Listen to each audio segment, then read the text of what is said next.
Siamo con Baingiu Cucu, direttore del museo. Baingiu, puoi raccontarci la mostra di quest'anno?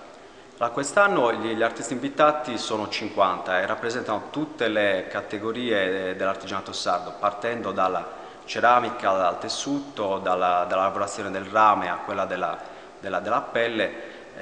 Rappresentano tutte le zone della Sardegna, partendo da Sassarese, Cagliaritano, Gallura, Oristanese e via via. Quali sono le differenze rispetto alle edizioni precedenti?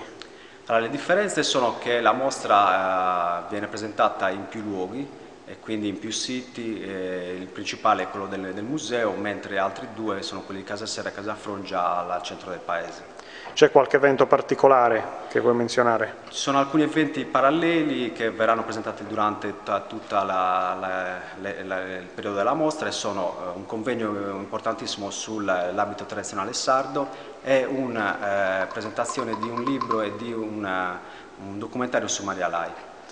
Da quando a quando?